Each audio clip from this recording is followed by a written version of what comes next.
Python से डर लगता है। क्यों डर लगता है? क्योंकि पाइथन एक प्रोग्रामिंग लैंग्वेज है। अरे प्रोग्रामिंग नहीं सीखेंगे तो हम किसी भी चीज को डेवलप कैसे करेंगे? और अगर डिजिटल का जमाना है और पाइथन एक इंपॉर्टेंट लैंग्वेज होती है, तो इसको आसान करने के लिए बने रहिए पूरी वीडियो में और समझते हैं पाइथन को एकदम वन शॉट में।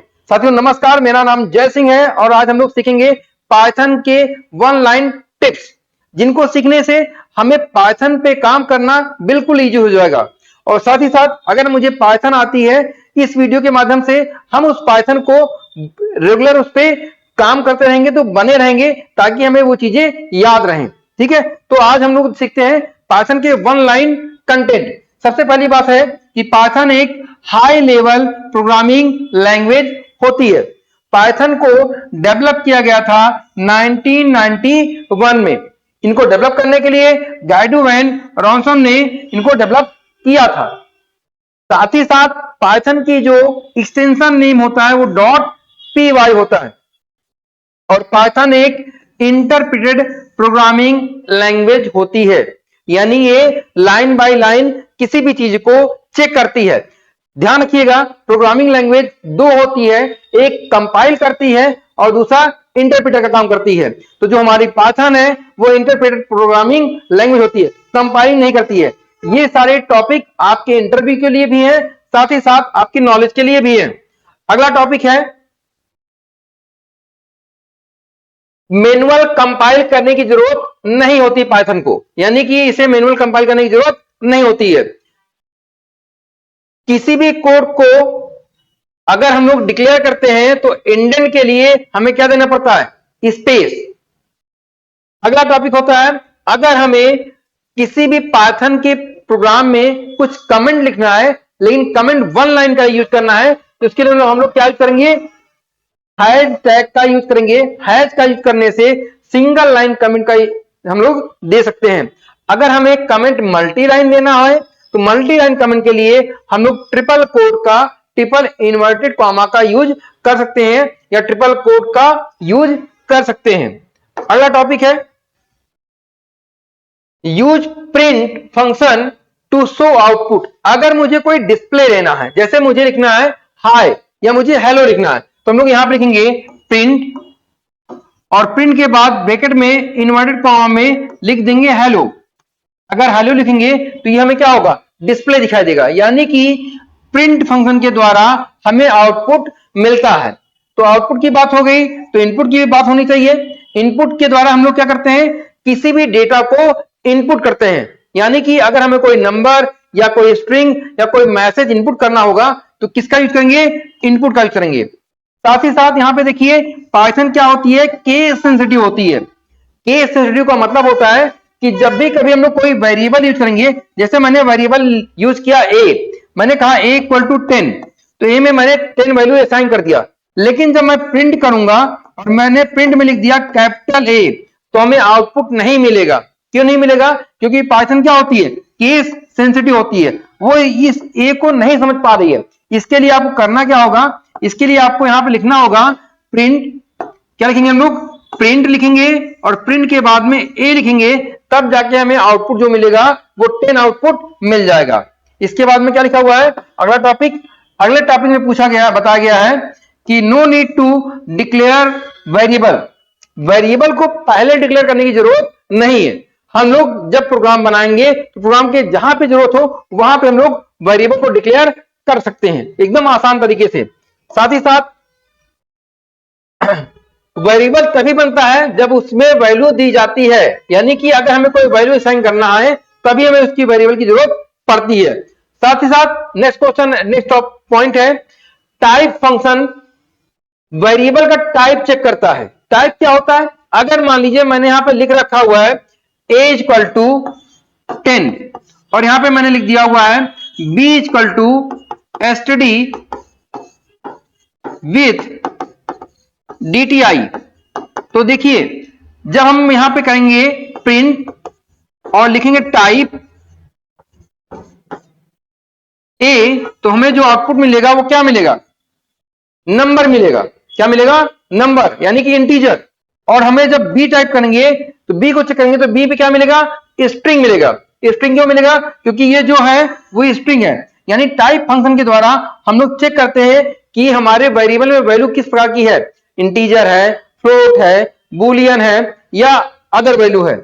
इसके बाद में फिर लिखा हुआ है use ID function to get memory address. Memory के एड्रेस का पता लगाने के लिए हम लोग यूज करते हैं आईडी फंक्शन का। आईडी फंक्शन मतलब अगर हम कोई भी वैल्यू लिखते हैं, कहीं भी स्टोर करते हैं, जैसे मैंने लिखा a इक्वल टू 10 और b इक्वल टू 20, तो जो मेमोरी होती है उस मेमोरी में a जाके स्टोर होगा और b जाके स्टोर होगा। तो इस a का कोई एड्रेस होगा और साथ ही साथ किसका एड्रेस होगा, b का भी कोई एड्रेस होगा। तो उस एड्रेस को एक्सेस करने के लिए कौन सा फंक्शन यूज करते हैं, आईडी फंक्शन का यूज किया जाता है। फिर लिखा हुआ है use del to delete variable. अगर हमें किसी भी वेरिएबल की जरूरत नहीं है या उसको हमें डिलीट करना है तो हम लोग कौन सा फंक्शन यूज करेंगे, del।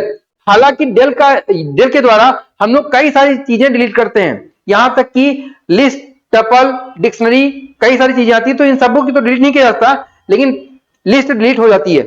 जो म्यूटेबल होती है ऑटोमेटिक क्या हो जाती है, डिलीट होती है। अगला टॉपिक है अगर हम किसी भी स्टेटमेंट को कंटिन्यू रखना चाहते हैं तो हम लोग उसमें लगाते हैं फॉरवर्ड स्लैश। फॉरवर्ड स्लैश के द्वारा वैल्यू को हम लोग कंटिन्यू रख सकते हैं। Semi colon is optional. Python में सेमी कॉलन का यूज ऑप्शनल होता है, अगर आप लगाएं तो भी ठीक है, नहीं लगाएं तो भी ठीक है, मतलब अनिवार्य नहीं है।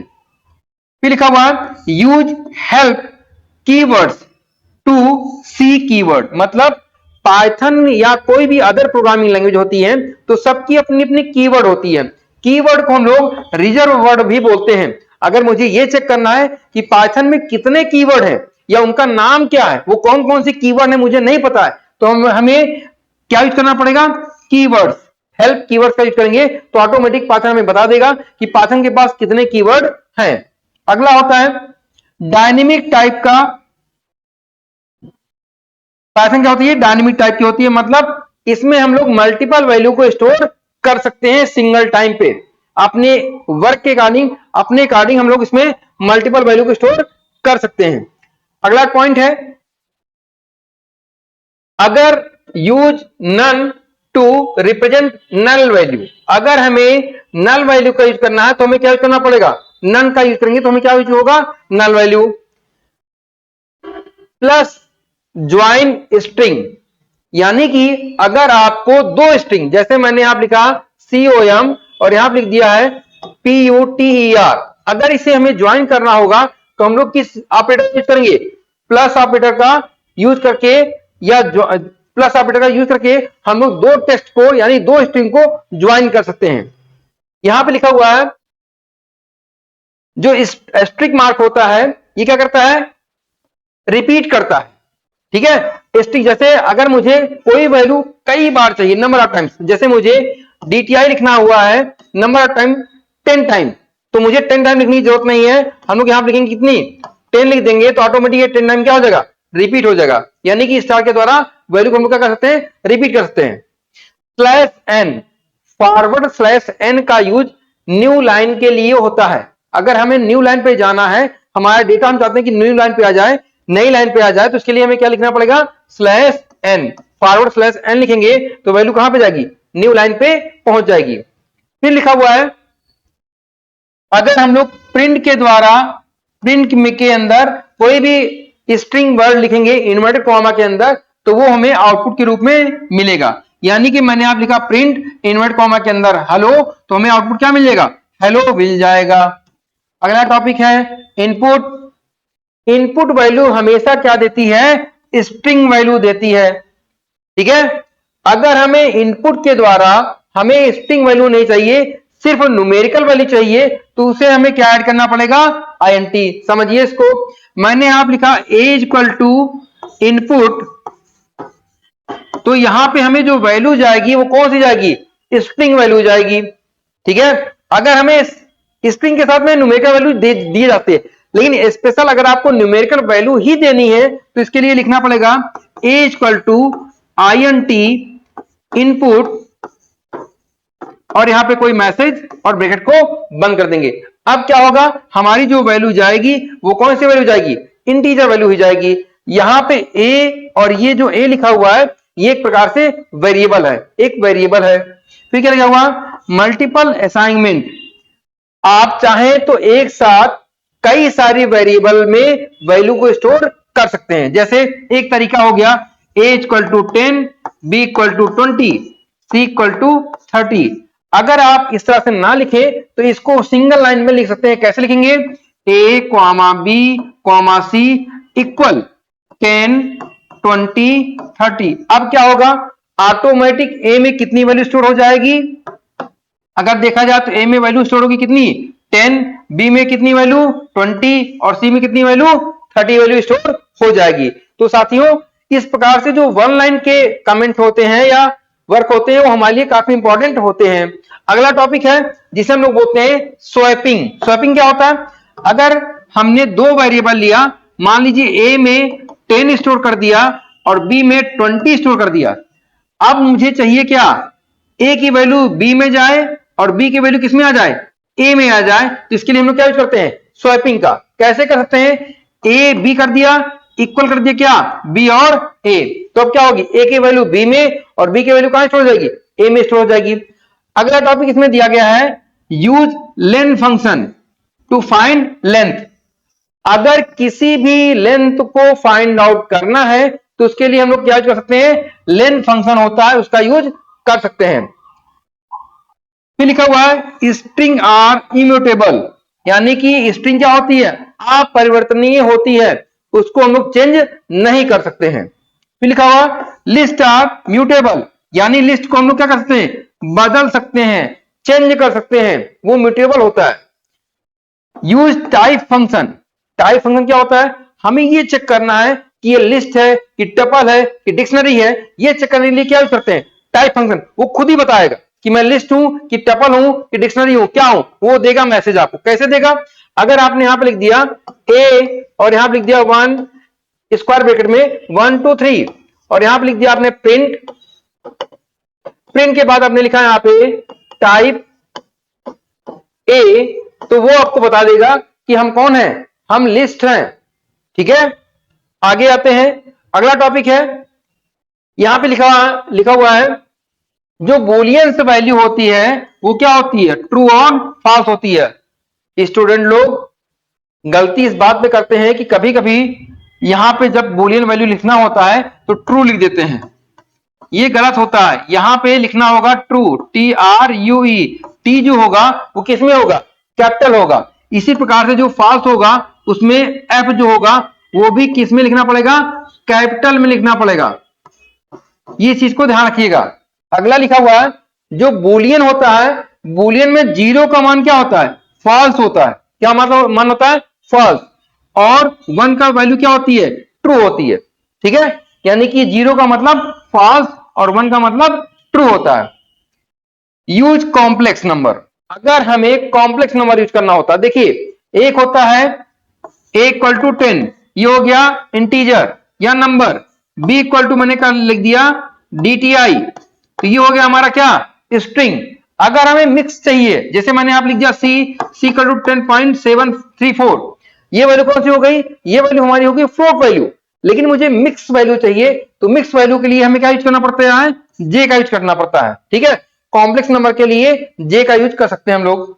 अगला लिखा हुआ है INT, देखिए अभी मैंने बताया था कि जब कोई चीज इन्वर्टेड कॉमा में लिखते हैं तो वो वैल्यू किसमें होती है, स्ट्रिंग में। लेकिन यहां पे किया क्या गया है, स्ट्रिंग से इंटीजर में कन्वर्ट किया गया है। किससे, स्ट्रिंग से इंटीजर में कन्वर्ट करने के लिए क्या यूज होगा, INT फंक्शन। क्या होगा, INT फंक्शन।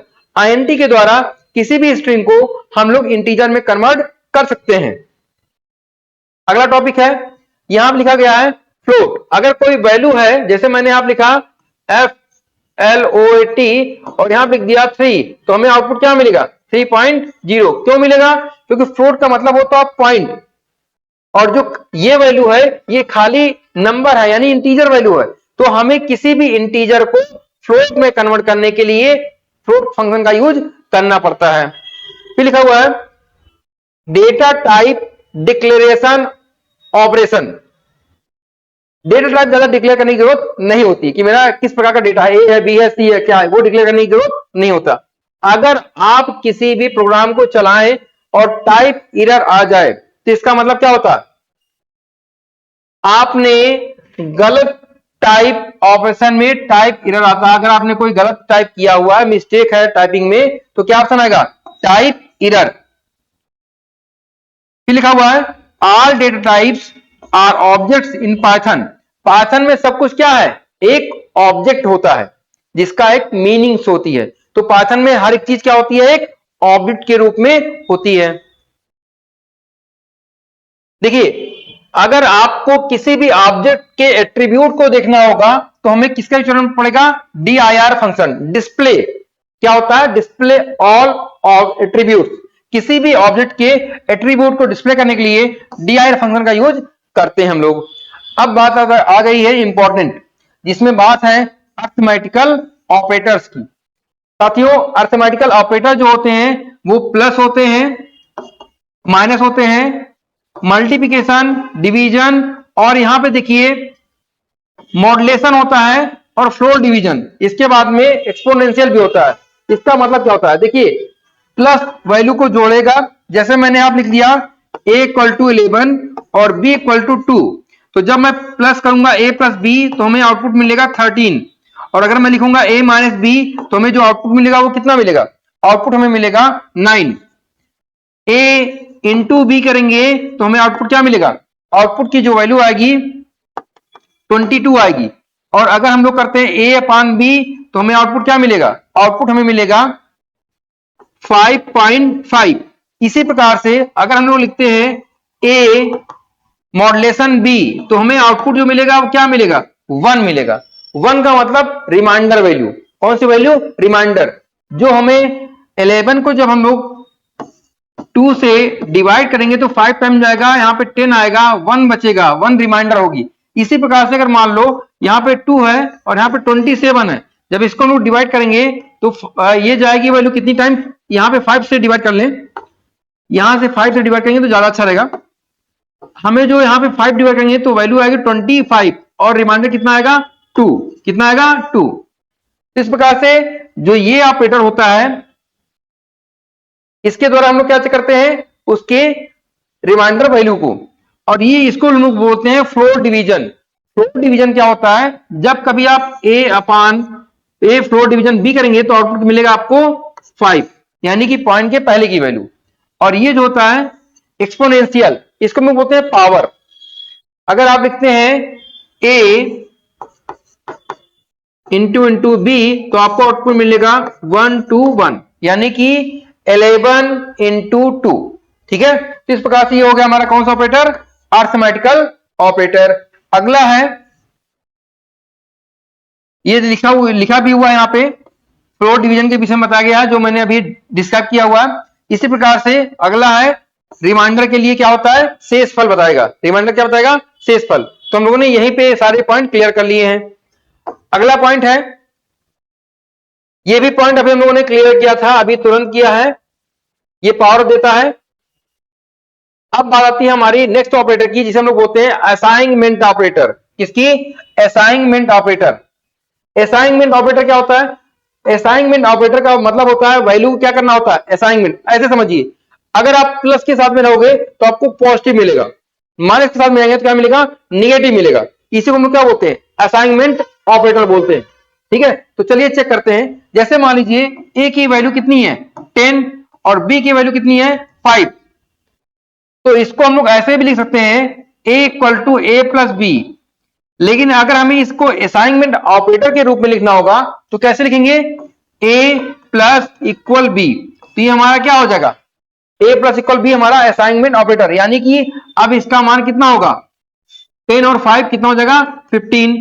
अभी हम लोग बात कर रहे थे माइनस की, तो अगर मान लीजिए कोई वैल्यू माइनस में है, मैंने आप लिखा a माइनस इक्वल 5 b, तो आंसर क्या होगा हमारा, a की वैल्यू 10 है, b की वैल्यू 5 है, यानी हमारा आंसर कितना आएगा, 5 आ जाएगा। तो इस प्रकार से plus minus into division modulation ये सारी चीजें किसमें आती है, असाइनमेंट ऑपरेटर में आती हैं। अब बात करते हैं कंपैरिजन ऑपरेटर की। तो कंपैरिजन ऑपरेटर में या तो ट्रू आएगा या तो क्या आएगा, फॉल्स आएगा, यानी कि दो ही वैल्यू आएगी, ट्रू और फॉल्स। जैसे यहाँ पे इक्वल टू, फिर not equal to, greater than, less than, greater than equal to, less than equal to. जैसे अगर मैं यहां पे लिखूं ए ग्रेटर देन बी, क्या ए बी से बड़ा है? तो आंसर हमारा क्या आएगा? आंसर हमारा आएगा ट्रू। यहीं पे अगर मैं लिख दूं ए लेस देन बी तो क्या आएगा? फॉल्स आएगा। ध्यान ये रखना है कि जो नॉट इक्वल होता है ये आंसर हमेशा रिवर्सिंग में देता है।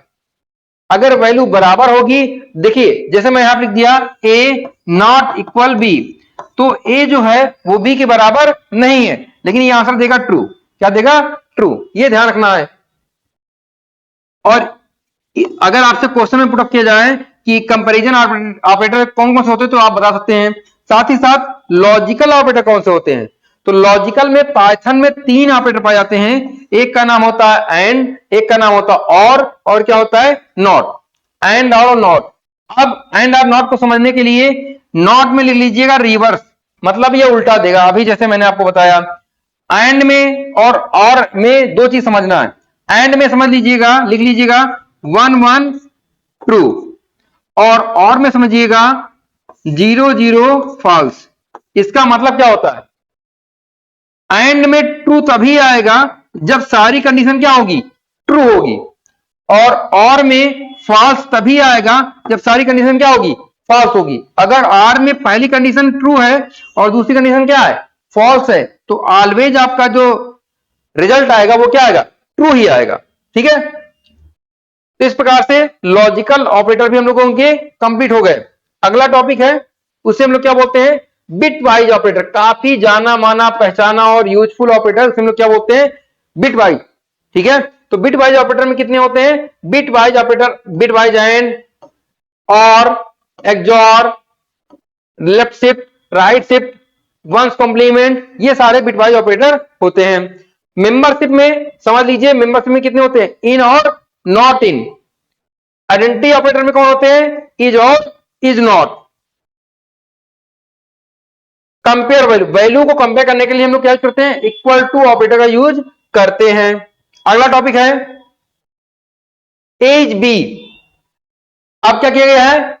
ए को बी से कंपेयर किया गया है मेमोरी लोकेशन के बेस पर। कौन सा ऑपरेटर लगाया गया है?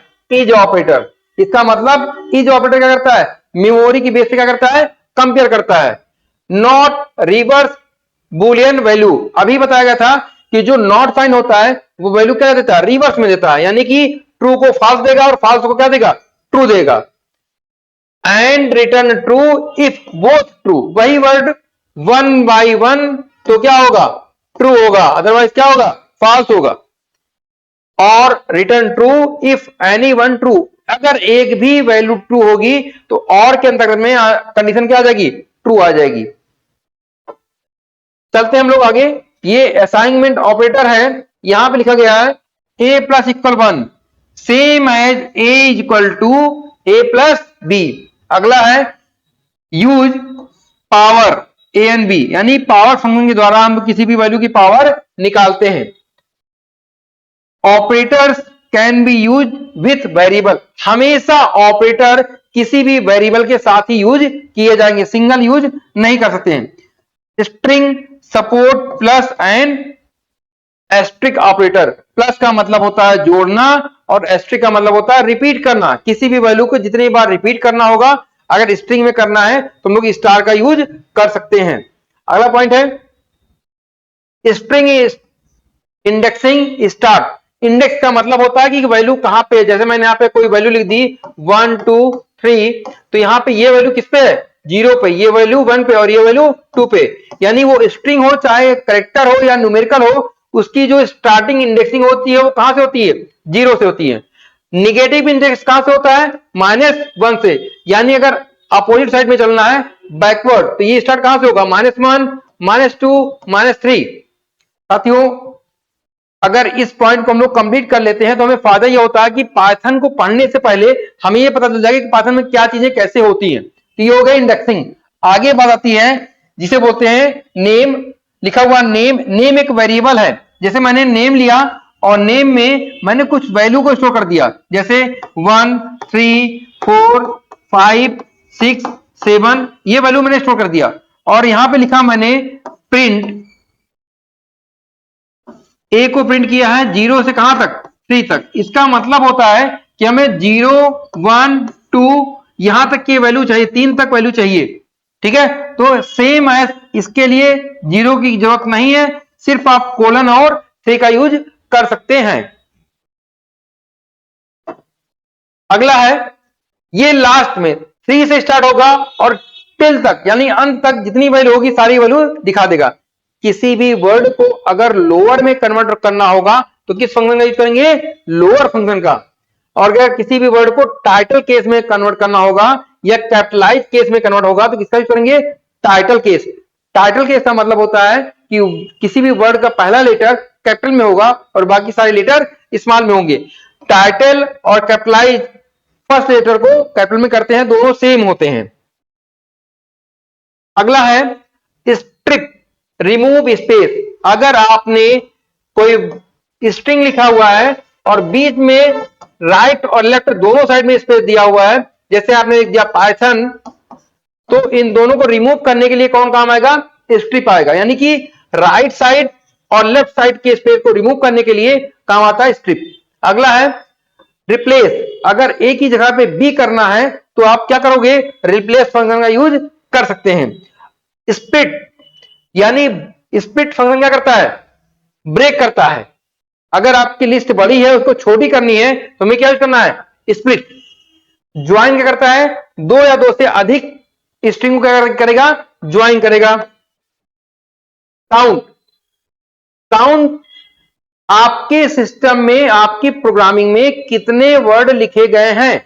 जैसे मैंने लिख दिया Python is A programming language, तो बताएगा, पाइथन पूछा गया कि पाइथन कितनी बार लिखा गया, तो बताएगा वन टाइम, वन टाइम। ठीक है, अगला फाइंड, ये बताएगा उसके फाइंड की यानी कि किस पोजीशन पे वो वैल्यू रखी गई है। फाइंड फंक्शन पोजीशन बताएगा, क्या बताएगा, position. Start with, end with, इसका मतलब क्या होता है, जैसे मैंने आप लिखा a equal to Python is a और मैंने आप लिख दिया x equal to a dot start with, यहां पर लिख दिया मैंने पाइथन, तो हमारा जो आंसर आएगा जब मैं प्रिंट करूंगा एक्स को तो आंसर आएगा ट्रू। क्यों ट्रू आएगा, क्योंकि मैंने पाइथन स्टार्टिंग में लिखा हुआ, ये चेक कर रहा हूं कि वर्ड पाइथन से लिखा गया है या नहीं। अगर पाइथन से लिखा गया तो आंसर क्या आएगा, ट्रू आएगा, अदरवाइज क्या आएगा, फॉल्स। इसका जस्ट अपोजिट क्या होगा, एंड विथ। अगला point, list is a collection of, list क्या होता है, कलेक्शन होता है। List is a collection of items, कई सारे आइटम को एक साथ लिखने के लिए हम लोग किसका करेंगे, लिस्ट का। List are written in square bracket, square bracket में इसको लिखा जाता है, किसको, लिस्ट को। जैसे एग्जांपल में लिखा गया fruits square bracket apple banana और चेरी, तो इस प्रकार से ये स्क्वायर ब्रैकेट में लिखा जाता है, कौन, लिस्ट। लिस्ट में डुप्लीकेट वैल्यू अलाउ है, अगर आप चाहें तो एक वैल्यू को कई बार लिख सकते हैं, अपने अकॉर्डिंग से, अपने रिक्वायरमेंट के हिसाब से वैल्यू को कई बार लिखा जा सकता है। अगला टॉपिक है लिस्ट और ऑर्डर्ड, यानी लिस्ट क्या होती है, क्रम में होती है। लिस्ट इज म्यूटेबल, यानी कि ये चेंजेबल है, इसको हम लोग क्या कर सकते हैं, बदल सकते हैं। इंडेक्सिंग की वैल्यू हमेशा कहां से स्टार्ट होती है, बैकवर्ड में -1 से और फॉरवर्ड में 0 से स्टार्ट होती है। निगेटिव इंडेक्स कहां से स्टार्ट होता है, -1 से। अगला टॉपिक है use append to add item at end, append command के द्वारा लिस्ट में लास्ट में वैल्यू, सिंगल वैल्यू ऐड कर सकते हैं। फिर लिखा हुआ इंसर्ट, इंसर्ट फंक्शन के द्वारा हम किस पोजीशन पे वैल्यू देना है, जिस पोजीशन पे वैल्यू देना होगा उसके लिए हमें क्या यूज करना पड़ेगा, इंसर्ट। अगला टॉपिक है यूज रिमूव वैल्यू, अगर आपको कोई वैल्यू रिमूव करना, हटाना है, जैसे आपको मान लीजिए आपने कोई लिस्ट बनाई है, उसमें किसी वैल्यू को हटाना होगा तो उसके लिए हमें क्या यूज करना पड़ेगा, रिमूव। अगला लिखा हुआ है पॉप, पॉप जो वैल्यू रिमूव करेगा वो लास्ट में, जैसे मैंने यहां पे लिख दिया a इक्वल टू 10 20 और 30, अब मुझे लास्ट वैल्यू रिमूव करनी है तो मैं यहां पे क्या लिखूंगा, a dot pop function. Automatic जब मैं प्रिंट करूंगा a को तो मुझे 30 क्या होगा, रिमूव मिलेगा। क्या मिलेगा? रिमूव। तो अगला टॉपिक है लिस्ट। अगर आपको लिस्ट को हटाना है तो हम लोग किसका करेंगे? डेल का। फिर है क्लियर, पूरी लिस्ट खाली कर देना एक बार में, एम्प्टी, ऑल क्लियर। तो क्या यूज करेंगे? क्लियर फंक्शन का। टपल लाइक लिस्ट, ध्यान रखिएगा, टपल लिस्ट की तरह होता है बट परिवर्तनीय नहीं होता। इसको हम लोग परिवर्तन नहीं कर सकते, चेंजेबल नहीं होता, बदला नहीं जा सकता। किसको? टपल को। टपल को लिखने के लिए पैरेंथेसिस ब्रैकेट का यूज किया जाता है। जैसे मैंने यहां पर लिख दिया ए इक्वल टू, यहां पे लिखा 1 2 3, तो ये किस में लिखा गया है? ये है टपल में। टपल के लिए जरूरी नहीं है, ऐसे भी लिख सकते हैं हम लोग, ए इक्वल टू 1 2 3। ये भी आपका क्या आएगा? ये भी वैल्यू आपकी टपल में लिखी गई मानी जाती है। Tuple are less memory. अगर आपसे कोई पूछे कि लिस्ट और टपल में कम मेमोरी कौन लेगा, तो आपका आंसर क्या होगा? टपल। फिर है ये टपल फास्टर भी होता है, किससे? लिस्ट से। अगला है कैन कन्वर्ट टपल। टपल को कन्वर्ट कर सकते हैं लिस्ट में, या लिस्ट को कन्वर्ट कर सकते हैं किसमें? टपल में, जो आप चाहें। लिस्ट भी कन्वर्ट होती है टपल में और टपल भी कन्वर्ट होता है लिस्ट में। अगला है टपल यूज फिक्स्ड वैल्यू, क्योंकि टपल में परिवर्तन संभव नहीं होता, उसको तभी यूज करेंगे जब वैल्यू हमें बदलनी ना हो। अगला है रिटर्न इन कर्ली ब्रैकेट। कर्ली ब्रैकेट में कौन यूज होता है? तो कर्ली ब्रैकेट में यूज होता है डिक्शनरी। कौन होता है? डिक्शनरी। डिक्शनरी स्टोर डेटा इन की और वैल्यू। की और वैल्यू की फॉर्मेट में डिक्शनरी वैल्यू को क्या करता है? स्टोर करता है और पेयर बनाता है, यानी की और वैल्यू साथ में क्या होता है? कोलन। वही चीज लिखा गया है कर्ली ब्रैकेट। अगला टॉपिक, जैसे मान लीजिए मुझे एक स्टूडेंट नाम की डिक्शनरी तैयार करनी है, तो ये हमारी की हो जाएगी, ये हमारी क्या होगी? वैल्यू होगी। ये एज हमारा की होगा और ये हमारा क्या हो जाएगा? वैल्यू। असाइन विथ की स्टूडेंट नेम क्या होगा? वैल्यू। ठीक है। और साथ ही साथ क्या लिखा हुआ है? की मस्ट बी यूनिक। की कभी भी डुप्लीकेट नहीं होगी।